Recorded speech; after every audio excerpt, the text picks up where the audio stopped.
Friend, এখন বানাচ্ছি Maggi. সন্ধ্যেবেলা একটু ক্রেভিং হয়ে যাচ্ছে কি খাবো, তো ম্যাগি রেডি করে নিচ্ছি। চলো ম্যাগি রেসিপিটা তোমাদের সাথে শেয়ার করি। আমি একটা নতুন ধরনের ম্যাগি বানাই, সেটাই তোমাদের সাথে শেয়ার করি। আমি এখানে ম্যাগি বানানোর জন্য নিয়েছি রসুন, পেঁয়াজ কুচি, কাঁচা লঙ্কা কুচি, ম্যাগি আর ম্যাগি মশলা। তো কড়াইতে সাদা তেল দিয়ে তাতে রসুন কুচি, একটু পেঁয়াজ কুচি দিয়ে দিলাম, কাঁচা লঙ্কা কুচিটা দিয়ে হালকা করে ফ্রাই করে তারপরে জল দিয়ে দিলাম, পরিমাণ মতো জল দিয়ে দেবো ম্যাগি মশলাটা। ফুটে উঠলেই দিয়ে দেবো ম্যাগিটা, দিয়েই ম্যাগিটা ফুটে উঠলেই নামিয়ে নেবো ম্যাগি।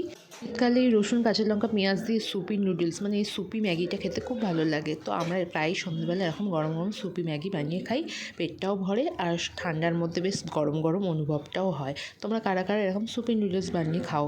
তার মধ্যে দিয়ে দিলাম দেখো একটুখানি বাটারটা দিলে আরও টেস্টি লাগে, আর সর্দি থাকলে তো বাটারটা দিলে সর্দিটা ভালো হয়ে যায়।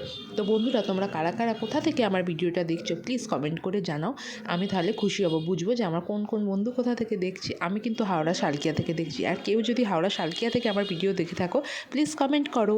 চলো বাই, দেখা হবে নেক্সট ভিডিওতে। ততক্ষণ সবাই ভালো থেকো, সুস্থ থেকো। সবাই এরকম টেস্টি টেস্টি খাবার বানিয়ে ভিডিও করো, শেয়ার করো, আমরাও দেখতে চাই।